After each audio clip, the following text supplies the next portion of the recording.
So, జర్నలిస్టులు గానీ, ఒక పక్క అంటే యూట్యూబ్ ఛానెళ్ల పేరు మీద ప్రభుత్వాన్ని గానీ, నేతల్ని గానీ తిడితే మాత్రం ఊరుకునేది లేదు అని జెప్పేసి అసెంబ్లీ సాక్షిగా సీఎం రేవంత్ రెడ్డి అన్న మాటల్ని మనం చూసే ఉన్నాం. తోడకలు తీస్తాం అది ఇది అని కూడా చెప్పారు.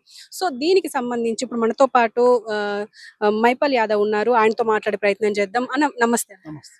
సో, మీరు చెప్పండి. ఇప్పుడు అసెంబ్లీ సాక్షిగా ఆయన ఒక మాట అన్నారు. అంటే విచక్షణ రహితంగా ఎంత మాట అంటే అంత మాట మాట్లాడితే మాత్రం ఊరుకునేది లేదు. ఒక్కొక్కడికి తోడకలు తీస్తామని అన్నారు.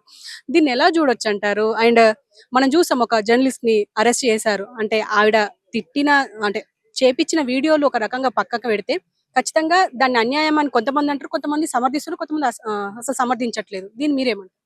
తోడుకలు తీస్తా తీస్తా తీస్తా అంటున్నావు. తీయ కదా, నిన్ను తోడుకలు తీయంగా ఆపింది ఎవడు?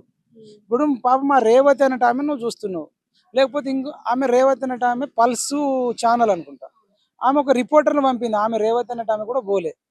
తర్వాత ఒక ముసలైన రైతు అనుకుంటా.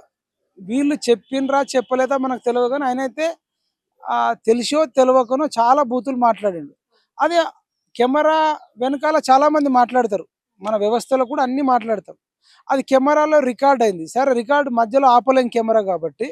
అది అయిన తర్వాత ఇంటికి వెళ్ళిన తర్వాత మన ఛానల్లో కూడా అనేక మంది ఇష్టం వచ్చినట్టు మాట్లాడుతుంటాం. మాట్లాడినప్పుడు ఇక పలానా దగ్గర కట్టన చేయాలి, అక్కడ బీఫ్ అని ఇవ్వాలని చెప్తాం. బీఫ్ ఇవ్వకపోవడం, కట్ చేయకపోవడం తప్పు. అయితే వాళ్ళు వెనకాల కేటీఆర్ ఉన్నాడని అంటున్నారు. నిజానికి ప్రధాన ప్రతిపక్ష పార్టీ లేకుండా ఒక యూట్యూబ్ ఛానల్ ఎవ్వరికి కూడా అంత ఇంటెన్షన్ ఉండదు. ఇలా ఏ యూట్యూబ్ ఛానల్కైనా, ఏ మెయిన్ మీడియాకైనా ఒక రాజకీయ పార్టీ వెనకాల ఉంది. ఎవరో ఒకరిద్దరికి తప్ప మిగతా అందరికి కూడా ఒక రాజకీయ పార్టీలో అండ ఉంది. నువ్వు బట్టలు కూడా తీయాల్సి వస్తే ఆ రేవతి గారి వెనకాల ఎవరున్నారు? ఆమెతో ఛానల్ ఎవరు పెట్టించిర్రు? ఆమెను ఎవరు పురమాయించిర్రు? ఎవరు ఇన్ఫ్లుయెన్స్ చేసిర్రు అనే వ్యక్తిని చూసి ఆయన అసెంబ్లీలో నీ పక్కకే ఉన్నాడు కదా. నువ్వు ఇక్కడ నిలబడ్డావు, అక్కడ కేటీఆర్ ఉన్నాడు, హరీష్ రావు ఉన్నాడు. మీరు 63 మంది ఎమ్మెల్యేలు ఉన్నారు కాంగ్రెస్ వాళ్ళు. వెళ్ళి ఆ ఇద్దరు ముగ్గురి బట్టలు కూడా తీసుకొట్టు కదా.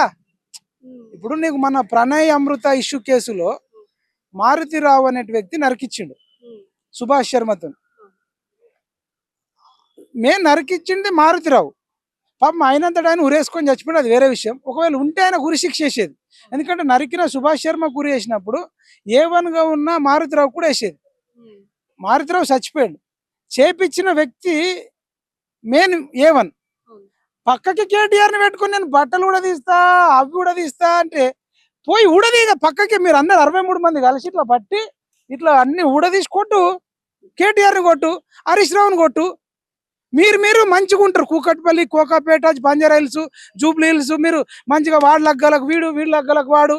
మల్లారెడ్డి మనమడో మనమరాలకో లగ్గం అయితే నువ్వు పోతావు, అక్షింతలేసి వస్తావు. ఆ పిల్లగాళ్ళు నీ కాళ్ళు మోగుతారు, వాడు సలే అంటాడు, బామ్మరిది అంటాడు. నువ్వేమో వాడు అటెండర్కి తక్కువ, ఎమ్మెల్యేకి ఇదానికి ఎక్కువ, దానికి తక్కువ నువ్వంటావు. మళ్ళా కలిసి మటన్ తింటారు, చికెన్ తింటారు, మందు తాగుతారు. నీ సోషల్ మీడియా వాళ్ళు వాళ్ళని తిడుతురు, వాళ్ళ సోషల్ మీడియా వాళ్ళు నిన్ను తిడుతున్నారు. మరి బట్టలు ఊడదీసుకోవటాలు చేస్తే వాళ్ళు మీ ఊడగొట్టాలి, మీరు వాళ్ళ ఊడగొట్టాలి. రాస్కెల్స్, స్కౌండ్రల్స్, రౌడీలంతా అసెంబ్లీలో ఉన్నారు 90%. నువ్వు ఎవడి ఊడగొడతావు అంటున్నా నేను.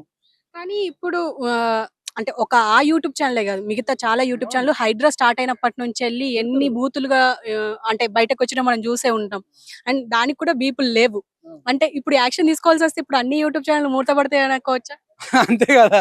యాక్షన్ అంటే ఏముంది, పలానా వీడియోలు డిలీట్ చేయాలి. ఏదైతే చట్టంలో ఉంటుందో ఆ చట్ట ప్రకారం శిక్ష చేయండి, లేదంటే కొత్త సర్క్యులేట్ చేసుకురండి. ఇగో ఈ తప్పులు చేస్తే ఈ శిక్షలు ఉంటాయని మీరు చెయ్యాలి. మీరు 15 నెలల నుంచి నోట్లకి వెళ్ళి మాట తీయకుండా, ఒక యాక్షన్ లేకుండా, దున్నుకున్నోడికి దున్నుకున్నంత అని మీరు భూములు ఎంబటవాడి, ఇసుక ఎంబటవాడి, ఆ లంచాలు, అవినీతి, కాంట్రాక్టర్ల దగ్గర కమిషన్లట. మీ బిజీలో మీరున్నారు, వీళ్ళ బిజీలో వీళ్ళున్నారు. మీరు ఒక రూల్స్ సర్క్యులేట్ తీసుకురండి. మీరు కాంగ్రెస్ వాళ్ళు కూడా బీఆర్ఎస్ వాళ్ళని తిట్టొద్దు, బీఆర్ఎస్ సోషల్ మీడియా కూడా కాంగ్రెస్ వాళ్ళని తిట్టొద్దు, బీజేపీ వాళ్ళు కూడా వీళ్ళని తిట్టొద్దు, వీళ్ళు 2 పార్టీలు వాళ్ళని తిట్టొద్దు. మీరు ముగ్గురు 3 ప్రధాన పార్టీల అధ్యక్షులు కానీ, మీరు నాయకులు కానీ ఒక దగ్గర కూర్చుండి, అరే మనం ఇక్కడ నుంచి మన సోషల్ మీడియా యూట్యూబ్ ఛానళ్లకు ఎవడు కూడా అతిక్రమిస్తే మనమే శిక్షించాలి, దాన్ని ఎవడు సమర్థించొద్దని చెప్పాలి. బూతులు తిడితే కేటీఆర్ సమర్థిస్తుండు, అరెస్టును తీవ్రంగా ఖండిస్తున్నాం, తిట్టిన తర్వాత అరెస్ట్ చేయకపోతే ఏం చేస్తారు మరి?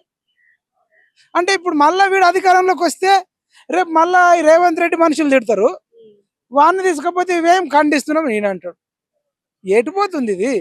ఈ కేటీఆర్ అనేటోడికి కొంచెం పాపం మైండ్, అసలు సీఎం అయ్యేటోడు త్రుటిలో తప్పిపోయింది. అసలు 30 మెడికల్ కాలేజీలు పెట్టే బదులు 30 యూట్యూబ్ ఛానల్ పెడితే అవుతుందని ఆయన మొత్తం బ్రెయిన్ అంతా యూట్యూబ్ ఛానళ్ళ చుట్టూ, ఇన్స్టాగ్రామ్ల చుట్టూ, ట్విట్టర్ల చుట్టూ, ఫేస్బుక్ల చుట్టే తిరుగుతుంది. కాబట్టి ఒక 500-600 మందిని డబ్బా సప్పుడు చేయదు, 500-600 మందిని పెట్టుకొని మీరు చెప్తే షాక్ అవుతారండి. ఆ ముసలాయన తిట్టింది లా కొడుకులు ఈ కొడుకులు అని తిట్టింది చూపిస్తారు.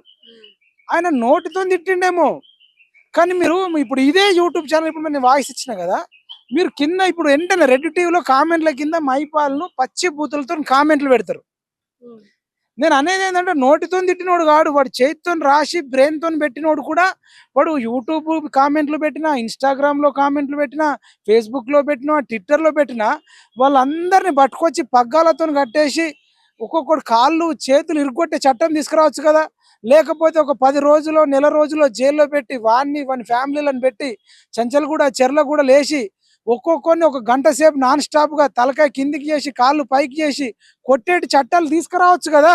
నిన్ను తిడితేనే తిట్టినట్ట, మీ సతీమణ్ణి మీ కూతుర్ని తిడితేనే తిట్టినట్ట, నిన్ను తిడితేనే తిట్టినట్ట. మీకు మాత్రమే రోషం ఉంటుందా? మీకు మాత్రమే పౌరుషం ఉంటుందా? మీకు మాత్రమే గౌరవం ఉంటుందా? మీకు మాత్రమే ఆత్మగౌరవం ఉంటుందా? సొసైటీలో ఎవడు ఎవడిని తిట్టినా, ఎవడి మీద కామెంట్, బ్యాడ్ కామెంట్స్, బూతులతో కూడిన కామెంట్ పెడితే నెగిటివ్ కామెంట్ పెట్టు.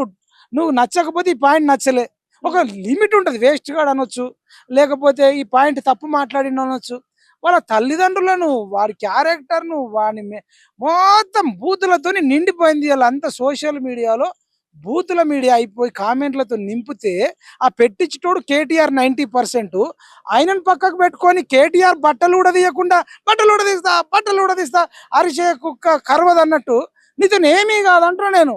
నువ్వు 15 ఏళ్ల నుంచే కేసీఆర్ ఎంట్రుక కూడా బీకలే, కేసీఆర్ జుట్టు బీకలే, కేటీఆర్ది బీకలే, హరీష్ రావుది బీకలే. ఇక నువ్వు మెయిన్ విలన్లను వదిలేసి, మెయిన్ సినిమాలో మిర్చి సినిమాలో మెయిన్ విలన్ ఉంటాడు, నువ్వు మెయిన్ విలన్ వదిలేకుండా పక్కకుంటే సైడ్ రౌడీలో ఎంతమందిని చంపితే లాభం? ఇప్పుడు ఏమన్నా సైడ్ రౌడీ అనుకోండి, పోరా అంటే ఇట్లా దెవ్వుతే ఇప్పుడు ఎగేస్తే పోతుంది, పోయి వీని చంపేస్తావు. ఈ మెయిన్ విలన్ అట్లనే బతుకున్నాడు కదా, అది నీ పక్కకే బతుకున్నాడు అంటున్నా. చంపితే మెయిన్ విలన్ని చంపు, లేకపోతే సప్పుడు దాకా గమ్మునుండు. నీ మెయిన్ విలన్ కేటీఆర్ కళ్ళు దొబ్బినాయా? హరీష్ రావు ఇద్దరు తెలియదా? 2 వేట కుక్కల్ని ఇట్లా దువ్వుకుంటే కేసీఆర్ వదిలేసిండు. అదొకటి హరీష్ రావు, ఇంకోటి కేటీ రావు. కుక్కలు ఇట్లా గజ్జి కుక్కలు, ఎర్లేసిన కుక్కలు తిరుగుతాయి రాష్ట్రంలో. ఎక్కడ అలజడి సృష్టించిపోండి, నిరుద్యోగులను రెచ్చగొట్టండి, రైతులను రెచ్చగొట్టండి, ఆటో డ్రైవర్లను రెచ్చగొట్టండి.